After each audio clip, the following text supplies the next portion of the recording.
사랑하는 청년 여러분 반갑습니다. 오늘 8월의 마지막 주일 제가 여러분께 말씀 전하도록 하겠습니다. 창세기 28장 다시 하나님으로 라는 제목으로 하나님 말씀을 증거하겠습니다.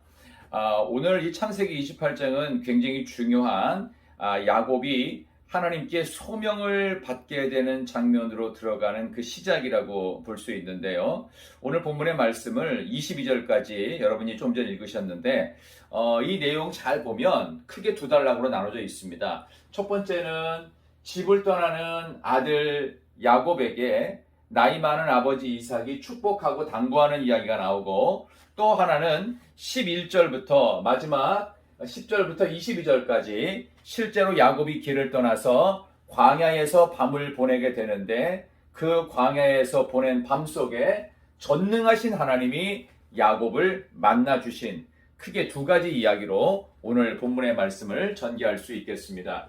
우리 사랑하는 청년 여러분들이 오늘 이렇게 귀한 8월의 마지막 주일, 요즘 날씨도 많이 선선해졌는데 하나님이 얼음 냉수 같은, 정말로 가을바람 같은 그런 말씀의 은혜를 오늘 주신 말씀을 통해서 주시기를 간절히 바랍니다. 자, 먼저 집을 떠난 아들에게 우리 아버지였던 이삭이 야곱에게 축복을 하고 당부를 하게 되는데요.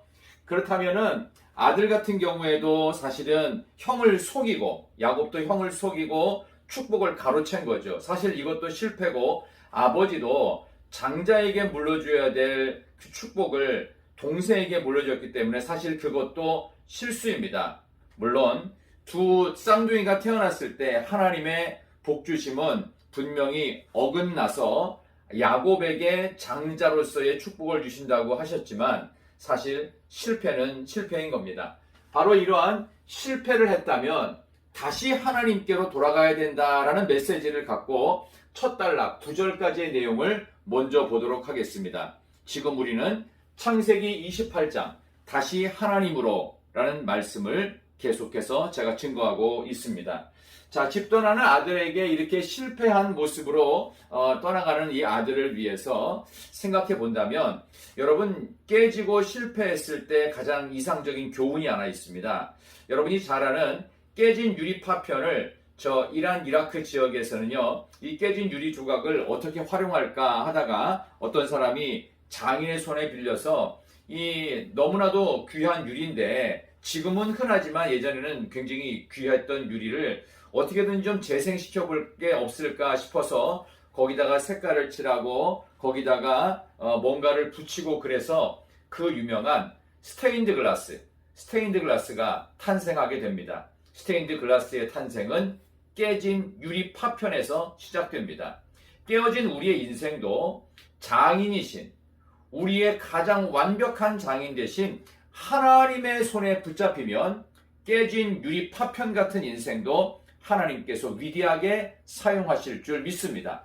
더 높은 가치로 하나님은 사용하실 줄 믿습니다. 자, 그런 점에서 청년 여러분의 삶도 깨어지고 실수했을지라도 장인이신 하나님의 손에 여러분의 인생이 붙잡히면, 아무리 여러분 지금 보잘것없을지라도 하나님께서 더 높은 가치로 여러분을 만들어 주실 것을 믿습니다. 우리 청년 여러분, 서로에게 한번 인사할까요?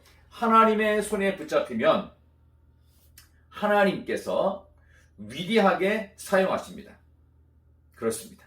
자, 그런 점에서 오늘 아버지 이삭이 야곱에게 당부했던 두 가지, 길을 떠나가고 실패한 자리에서 다시 하나님을 만날 수 있도록 두 가지를 당부하는데, 그 두 가지가 뭐냐 하면은요, 첫 번째는 형의 살인을 피해서 도망가는 과정이지만 하나님의 뜻을 오히려 발견해라. 하나님 뜻을 발견하라. 이것이 첫 번째 당부였어요.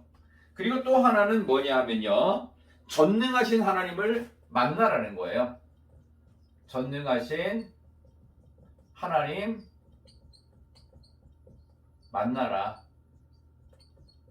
첫 번째 나오는 하나님의 뜻을 발견하기 위해서 제일 중요한 거, 너 결혼 문제 해결해라, 결혼 잘해라 라는 겁니다.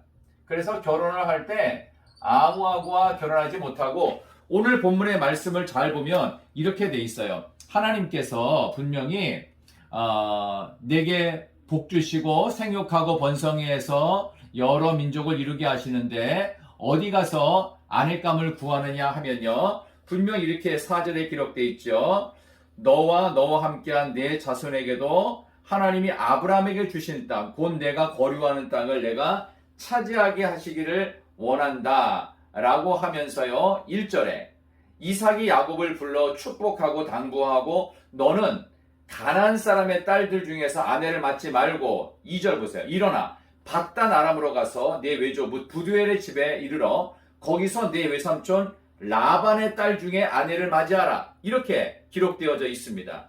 라반의 딸이라면요, 여러분 라반이 엄마였던 리브가의 오빠, 외삼촌의 딸하고 결혼하니까 친족 결혼이 되고요. 혈통의 순수성을 유지시킬 수 있다. 그래서 이 결혼 문제를 꼭 해결하라. 하나님의 뜻을 발견하는 것은 이 결혼에서부터 시작된다라고 하는 것을 지금 길을 떠나고 실패한 야곱에게 이삭이 부탁했던 아주 중요한 거예요. 나도 예전에 37살까지 마마보이로 엄마 치마 품에 있다가 드디어 40살에 결혼할 때 우리 아버지였던 분명 아브라함 아버지가 분명히 나를 위해서 종들을 저기 밧단 아람으로 보내서 지금 내가 가게 될 라반의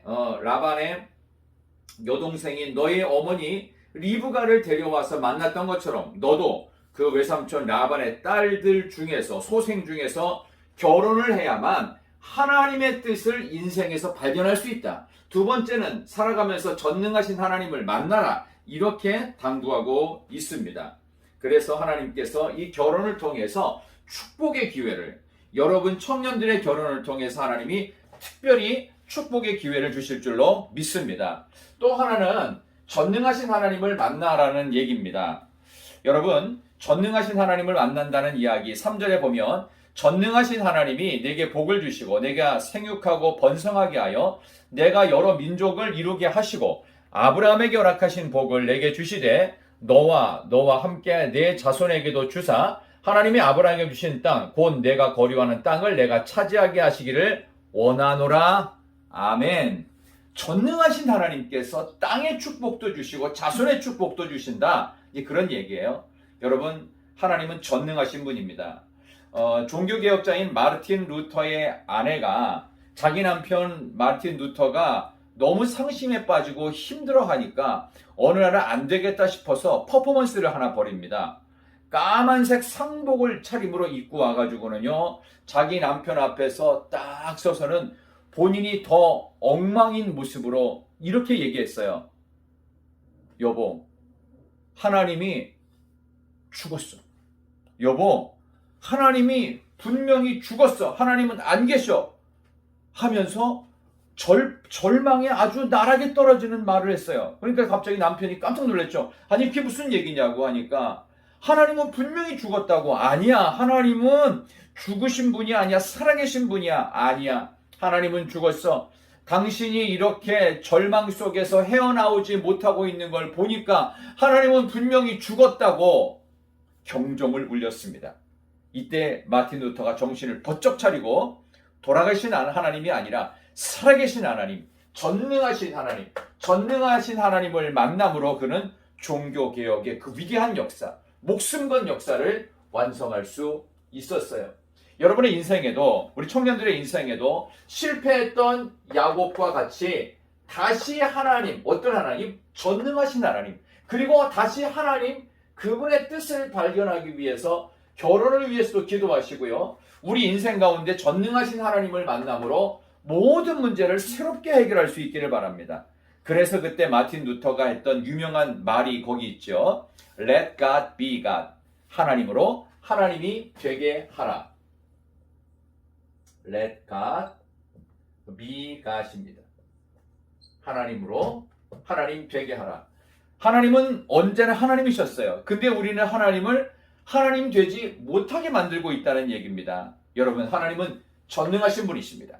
그리고 그 하나님의 뜻을 여러분과의 특별한 최고의 관계인 결혼, 가정 속에서 발견하는 것, 그것이야말로 이제 실패하고 길을 떠나는 아들 야곱에게 뭘 부탁한 겁니까?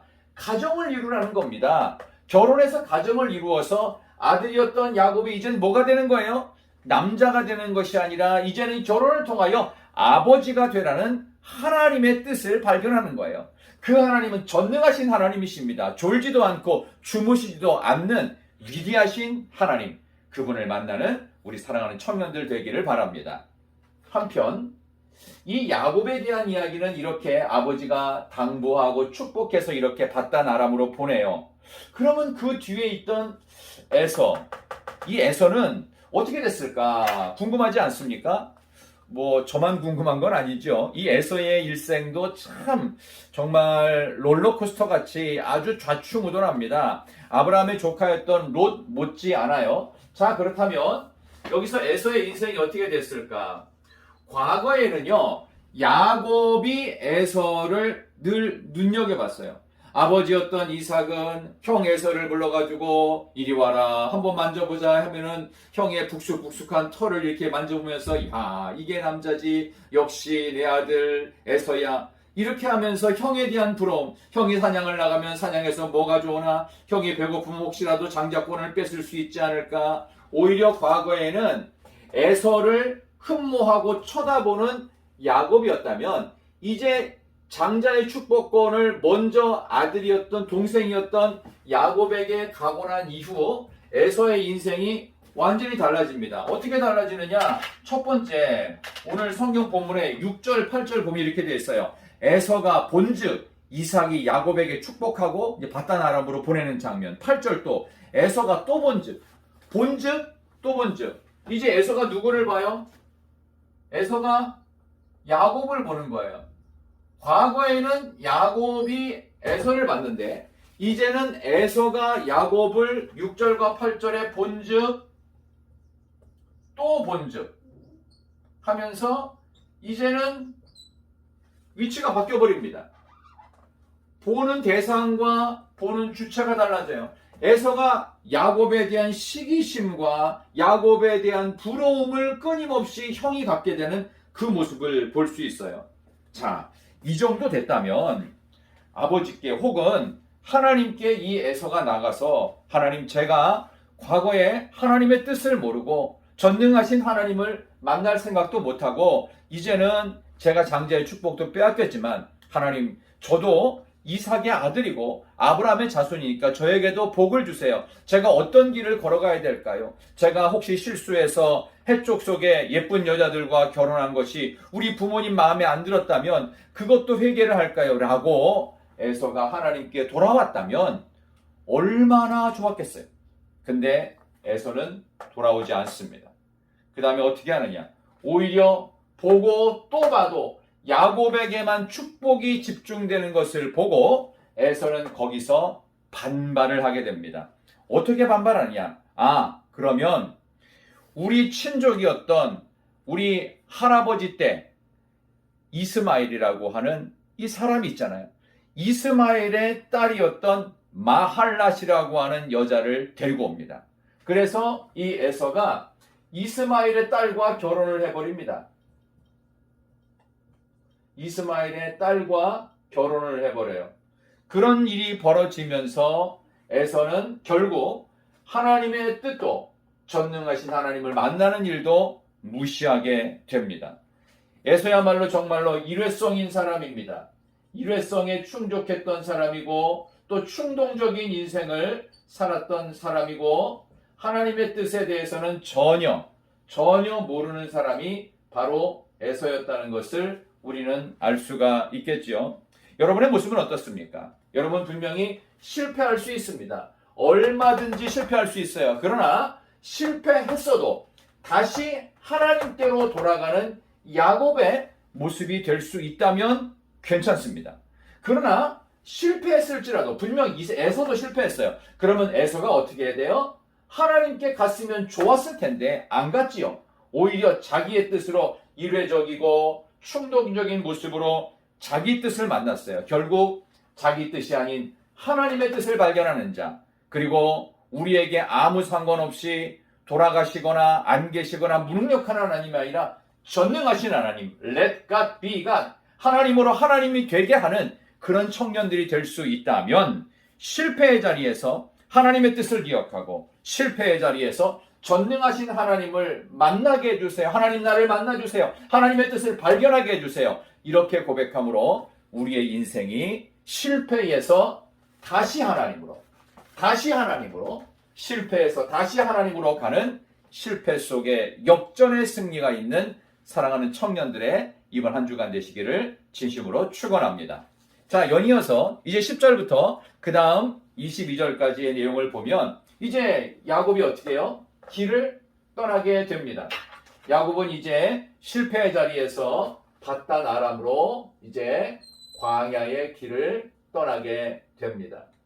자, 이 광야에서 실제로 어떤 일이 있었는지에 대한 부분들을 오늘 본문의 말씀을 통해서 또 확인할 수 있죠. 광야라고 하는 것은 히브리어로요, 미드바르라고 합니다. 미드바르.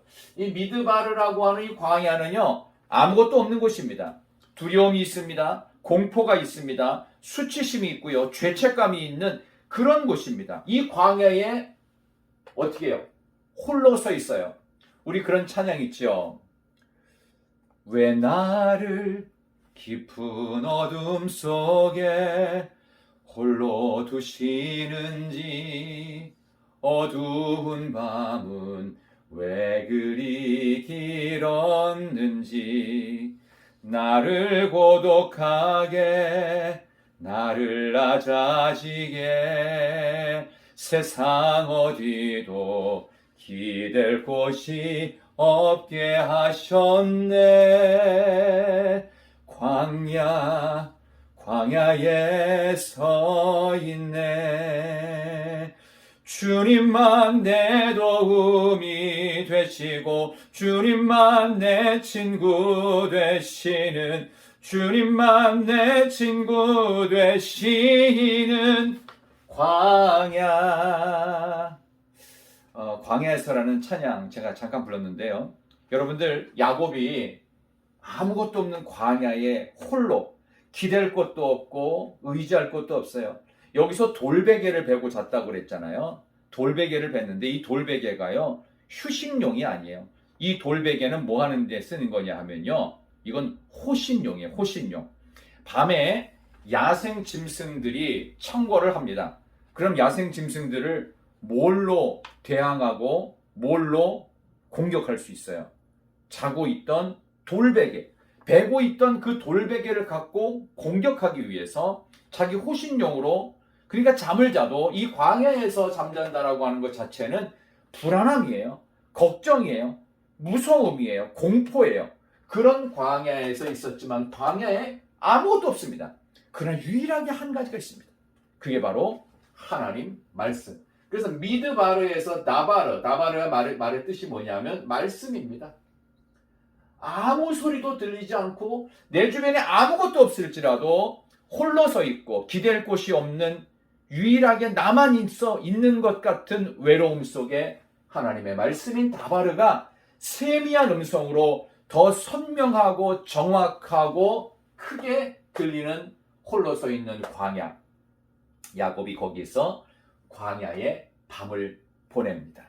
여기서 뭐라고 그랬어요? 아버지가 하나님의 뜻을 발견하고 특히 전능하신 하나님을 만나야 된다. 우리 인생은 광야 아닙니까? 홀로 왔다가 죽을 때 같이 죽지 않습니다. 그렇죠?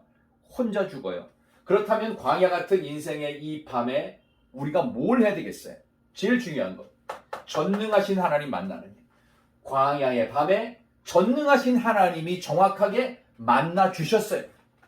홀로 광야에 있는 야곱을 전능하신 하나님이 만나 주셨듯이 홀로 있는 여러분 한 분 한 분 사랑하는 청년들을 하나님이 만나 주십니다. 뭘 통해? 말씀을 통해 만나 주시는 거예요. 광야에서 말씀으로 전능하신 하나님이 나를 만나 주세요. 오늘 청년들이 이곳에 와서 예배를 드릴 때 광야 같은 미드바르에서 전능하신 하나님이 말씀으로 나를 만나 주십니다. 하나님이 그런 하나님이십니다. 그 하나님을 지금 실패했던 야곱은 만나고 있어요. 뭘 통해서? 말씀을 통해서. 근데 어떤 상태에서 만났느냐? 10절, 11절 보면은 자고 있을 때 만났습니다. 10절에 야곱이 브엘세바에서 떠나 하란으로 향하여 가더니 한 곳에 이르러는 해가 진지라 거기서 유숙하려고 그곳에 한 돌을, 이 돌은 이게 휴식용이 아니라 호신용, 한 돌을 가져다가 베개로 삼고 거기 연이어 말씀 전합니다. 우리 11절에 한 곳에 이르러는 해가 진지라 거기서 유숙하려고 그곳에 한 돌을 가져다가 베개로 삼고 거기 누워 자더니 누워 자고 있었어요. 그때 꿈에 본즉 12절 사닥다리가 땅 위에 서 있는데 그 꼭대기가 하늘에 닿았고 또 본즉 하나님의 사자들이 위에서 오르락 내리락 하고 자 이제 자고 있는데 13절 보세요. 또 본즉 여호와께서 그 위에 서서 이르시되 나는 여호와니. 자, 누워있는 야곱과 서서 보고 계시는 하나님, 바로 이 자리. 사람은 무능력하게 자고 있고 아무것도 할 수 없고 무방비 상태에서 절망 속에 누워서 지쳐 있을지라도 하나님은 어떻게 해요? 서 계십니다. 서 계시는 그 하나님께서 일하시던 바로 그 자리를 오늘 야곱은 무엇으로 만들었느냐? 여러분이 아는 베델.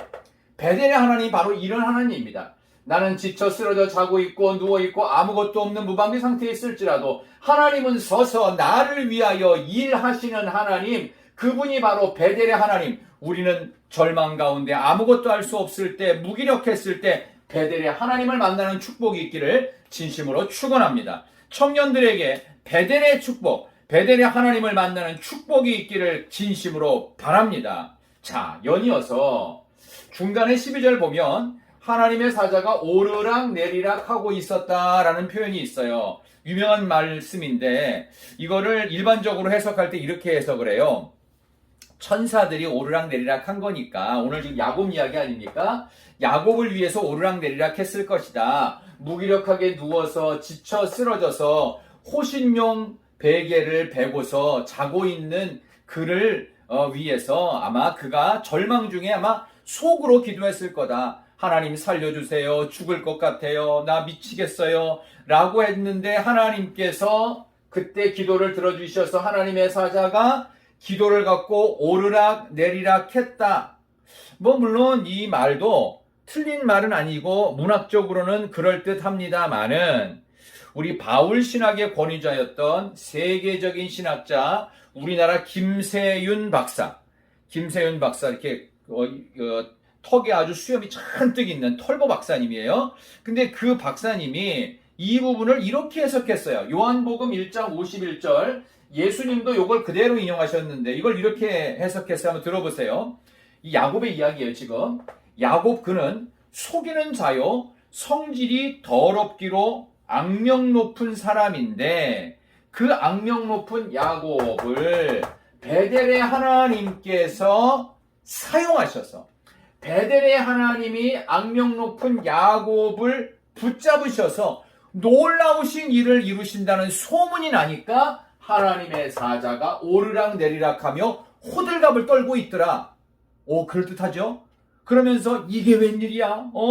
우리처럼 부족하고 망나니 같은 야곱을 사용해서 하나님의 위대한 일을 하시다니 이게 말이 돼? 정말 이게 웬일이니? 이런 식으로 천사들이 오르락 내리락 하면서 호들갑을 떨고 있더라. 마찬가지로 나다나엘이라는 사람이 예수님께 와보라고 했더니 나사렛 예수가 나사렛에서 무슨 선한 것이 날 수 있느냐? 라고 반문을 해요. 그랬더니 예수님께서 나중에 설명하시기를 나사렛같이 초라한 동네에서도 하잘것없는 동네, 가난한 동네, 무시받는 이곳에서도 하나님의 손이 역사하사 메시아를 탄생시키듯 예전에 야곱의 엉망인 인생을 하나님의 손에 붙잡혀서 전능하신 하나님의 손에 붙잡혔더니 천사들이 오르락 내리락 할 정도로 호들갑 떠는 웬일이니 웬일 도대체 말이 되니? 이런 엄청난 일이 과연 가능한 거야? 이게 말이 돼? 이렇게 만들어 주셨다. 훨씬 더 성경적으로 괜찮죠. 이런 해석이. 그 정도로 하나님의 전능하신 손길이 엉망이 된 야곱의 인생을 베델의 하나님께서 새롭게 하신다. 완전히 반전시켜 주신다라고 하는 의미가 됩니다. 자, 이제 오늘 말씀의 마지막 결론으로 들어가도록 하겠습니다. 자, 그렇다면 창세기의 주인공은 누구일까요? 여러분, 창세기의 주인공은 여기 일부러 써놓은 것처럼 제이콥, 야곱입니다. 아니, 목사님, 아니 창세기에는 아브람도 있고요, 노아도 있고 또 그 유명한 요셉도 있는데 왜 야곱입니까? 이유가 있어요. 야곱이 주인공이 될 수 있는 이유는 창세기의 제1독자가 누구예요? 제1독자는 출애굽한 백성들이에요. 출애굽 백성이 제1독자가 되었다면 구원받은 영적인 이스라엘인 우리도 어떻게 해요? 제1독자가 될 수가 있겠죠. 제2, 제3독자라고 합시다. 그렇다면 우리에게 있어서 야곱은 어떤 모습입니까? 깨지고 실패하고 엉망이 되고 남 속여먹고 속고 속이고 아들이 죽었다고 생각했는데 나중에 알고 보니까 도로 살아있어요. 그러니까 이 형제들 이놈 자식들이 배은망덕하고 아버지를 속여먹어. 이 야곱의 가정과 모습은 우리 인생 아닙니까? 우리 인생이 이 인생을 대표하는 야곱이야말로 창세기의 진정한 주인공이에요. 그러면 아브라함은 누구예요? 야곱의 할아버지, 이삭은 야곱의 아버지, 요셉은 야곱의 아들.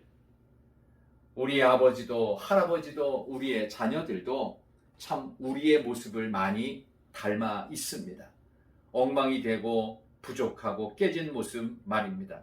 오늘 말씀의 결론을 내린다면 다시 하나님으로 우리 사랑하는 야곱이 실패하고 속여먹고 엉망이 된 인생 속에 하나님의 뜻을 발견하라는 아버지의 축복과 부탁을 받고 갑니다. 그래서 결혼을 해서 너도 아버지가 되어야 되고 너도 어머니가 되어야 된다라고 우리 청년들에게 메시지를 주십니다.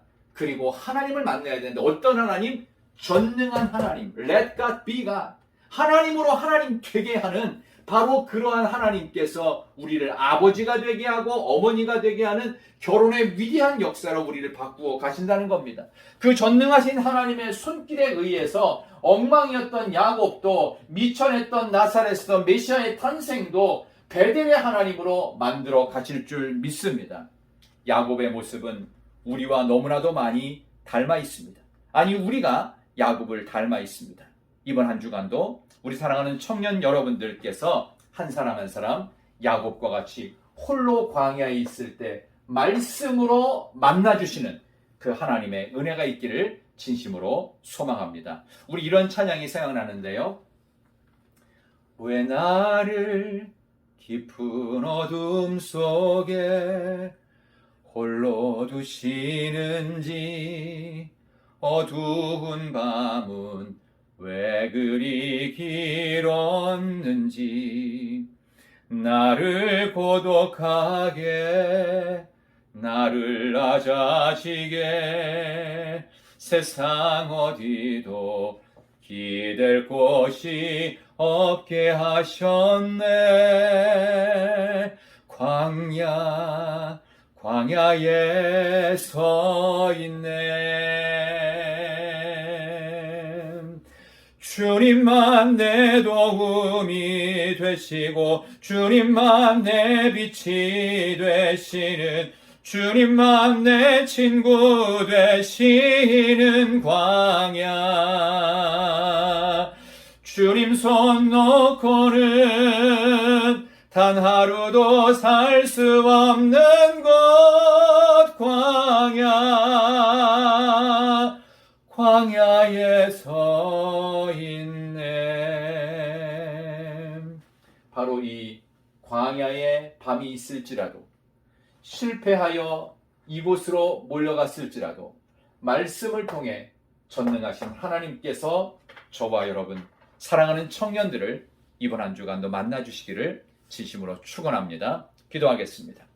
사랑의 하나님, 우리 사랑하는 청년들을 여기까지 지금까지 인도해 주셔서 감사합니다. 믿음의 하루하루를 걸어갈 수 있도록 야곱의 모습이 참으로 우리와 많이 닮아 있습니다.